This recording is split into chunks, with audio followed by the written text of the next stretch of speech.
얼마 전에 이사하셨잖아요. 네. 현금 뭐 얼마인지는 제가 모르겠습니다만 현금으로 이렇게 싸가셨어요? 어때요? 전 손이 떨려가지고요.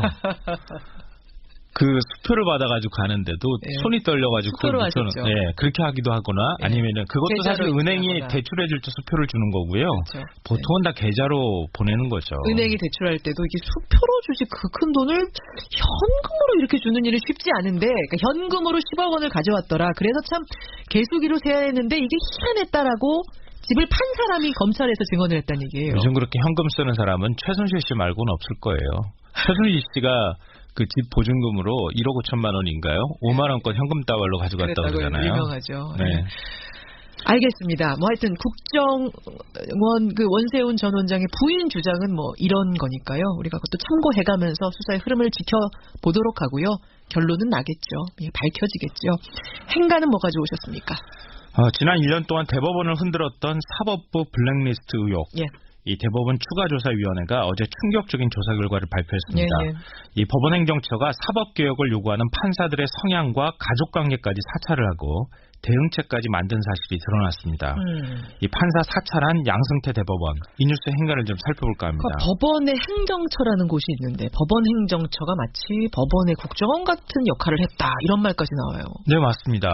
이 법원 행정처가 어떤 기구야 이렇게 생각하시는 분들이 있을 것 같은데 말 그대로 이 법원 행정을 뒷받침하는 담당하는 기구입니다. 근데 판사 성향이나 동향을 조사했다? 이러니까 국정원 수준의 정치 공작을 했다 이런 말까지 판사들 입에서 나오는 건데요. 그러게요. 이게 이제 발단이 2016년 4월부터 시작이 된 거예요. 그러니까 양승태 대법원장이 사법행정위원회라는 걸 만들어서 판사들이 이 법관들이 법원의 중요한 의사결정에 참여할 수 있도록 문호를 열어놓겠다. 이런 이제 취지에서 기구를 만들었거든요. 그런데 명분은 그럴싸한데 실제로 위원 추천을 고등법원장이 추천을 하고 행정처가 위촉을 하도록 했습니다. 이렇게 하면은 사실상 거수기나 다름이 없는 거 아니냐. 그래서 그것 때문에 판사들 비판이 많았잖아요. 네, 맞아요.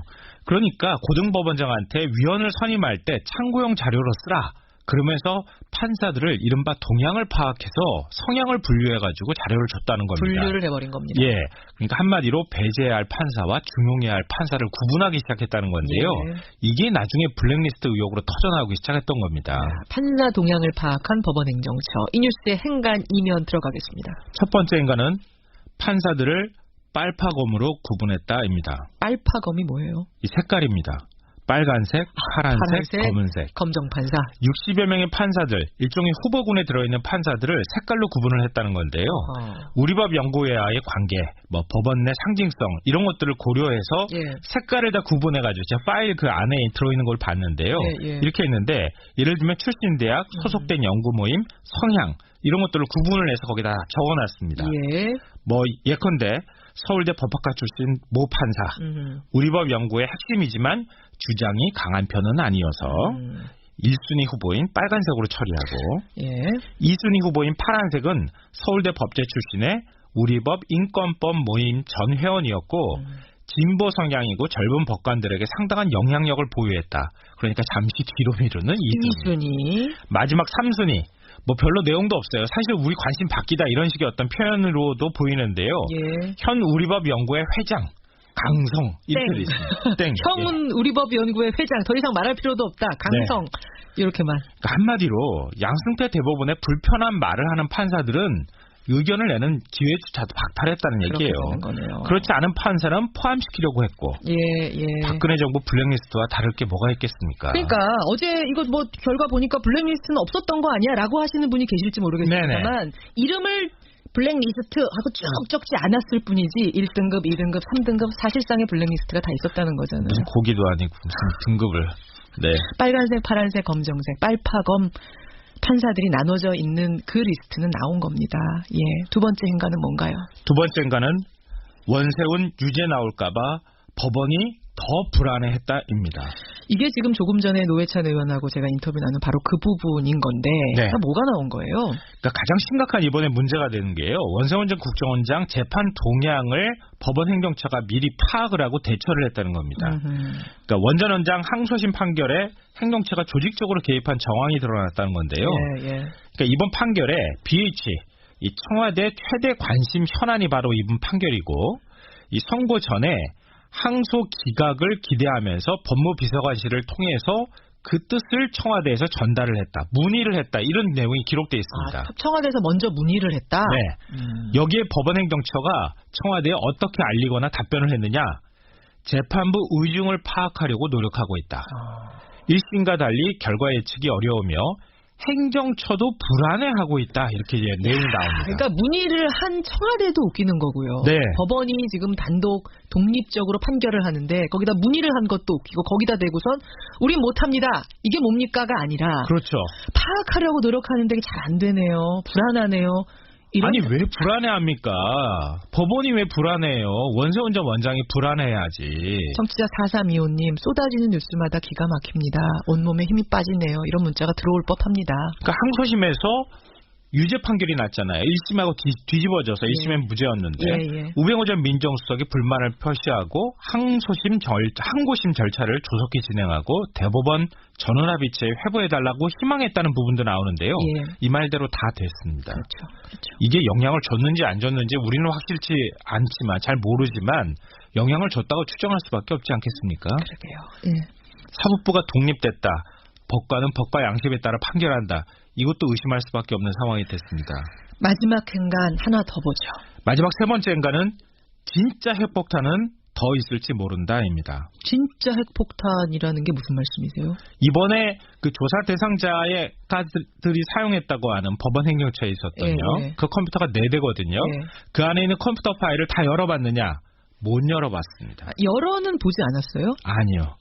키워드 검색을 통해서 특정 키워드로 검색을 했고요. 조사 필요성이 인정되는 문서 가운데 760억 건에 이르는 문서는 비밀번호를 못 풀었어요. 그래서 조사를 못했어요. 그러니까 제대로 열어본 게 아니군요. 키워드 검색 정도로. 그리고 아예 열지도 못한 문건 안에 더 큰 게 들어있다는 얘기까지 나옵니다. 이런 상황이 되면 강제 조사해야 되는 거 아닙니까? 결국 강제 조사 못한 거군요. 김명수 대법원장이 어떤 대응을 하는지 좀 주목을 해봐야 될 것 같습니다. 여기까지 오늘의 행간 김성환 씨 수고하셨습니다. 네, 고맙습니다. 이가탄의 얼마 전에 이사하셨잖아요. 현금 뭐 얼마인지는 제가 모르겠습니다만 현금으로 이렇게 싸가셨어요? 어때요? 전 손이 떨려가지고요.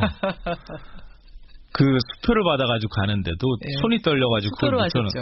그렇게 하기도 하거나 아니면은 그것도 사실 은행이 대출해줄 때 수표를 주는 거고요. 보통은 다 계좌로 보내는 거죠. 은행이 대출할 때도 이게 수표로 주지 그 큰 돈을 현금으로 이렇게 주는 일은 쉽지 않은데 그러니까 현금으로 10억 원을 가져왔더라. 그래서 참 개수기로 세야 했는데 이게 희한했다라고 집을 판 사람이 검찰에서 증언을 했다는 얘기예요. 요즘 그렇게 현금 쓰는 사람은 최순실 씨 말고는 없을 거예요. 최순실 씨가 그 집 보증금으로 1억 5천만 원인가요? 5만 원권 현금 다발로 가져갔다고 그러잖아요. 유명하죠. 알겠습니다. 뭐 하여튼 국정원 그 원세훈 전 원장의 부인 주장은 뭐 이런 거니까요. 우리가 그것도 참고해가면서 수사의 흐름을 지켜보도록 하고요. 결론은 나겠죠. 밝혀지겠죠. 행간은 뭐 가져오셨습니까? 지난 1년 동안 대법원을 흔들었던 사법부 블랙리스트 의혹. 이 대법원 추가조사위원회가 어제 충격적인 조사 결과를 발표했. 우리법 인권법 모임 전 회원이었고 진보 성향이고 젊은 법관들에게 상당한 영향력을 보유했다. 그러니까 잠시 뒤로 미루는 2순위. 마지막 3순위. 뭐 별로 내용도 없어요. 사실 우리 관심 바뀌다 이런 식의 어떤 표현으로도 보이는데요. 현 우리법 연구회 회장. 강성 이렇게 있습니다. 형은 우리법 연구회 회장 더 이상 말할 필요도 없다. 강성 이렇게만. 그러니까 한마디로 양승태 대법원의 불편한 말을 하는 판사들은 의견을 내는 기회조차도 박탈했다는 얘기예요. 그렇지 않은 판사는 포함시키려고 했고 박근혜 정부 블랙리스트와 다를 게 뭐가 있겠습니까? 그러니까 어제 이거 뭐 결과 보니까 블랙리스트는 없었던 거 아니야 라고 하시는 분이 계실지 모르겠습니다만 이름을 블랙리스트하고 쭉 적지 않았을 뿐이지 1등급, 2등급, 3등급 사실상의 블랙리스트가 다 있었다는 거잖아요. 무슨 고기도 아니고 무슨 등급을. 빨간색, 파란색, 검정색, 빨파검 판사들이 나눠져 있는 그 리스트는 나온 겁니다. 두 번째 행간은 뭔가요? 두 번째 행간은 원세훈 유죄 나올까봐 법원이 더 불안해했다입니다. 이게 지금 조금 전에 노회찬 의원하고 제가 인터뷰 나눈 바로 그 부분이. 그러니까 고등법원장한테 위원을 선임할 때 참고용 자료로 쓰라. 그러면서 판사들을 이른바 동향을 파악해서 성향을 분류해가지고 자료를 줬다는 겁니다. 분류를 해버린 겁니다. 예, 그러니까 한마디로 배제해야 할 판사와 중용해야 할 판사를 구분하기 시작했다는 건데요. 예. 이게 나중에 블랙리스트 의혹으로 터져나오기 시작했던 겁니다. 판사 동향을 파악한 법원행정처. 이 뉴스의 행간 이면 들어가겠습니다.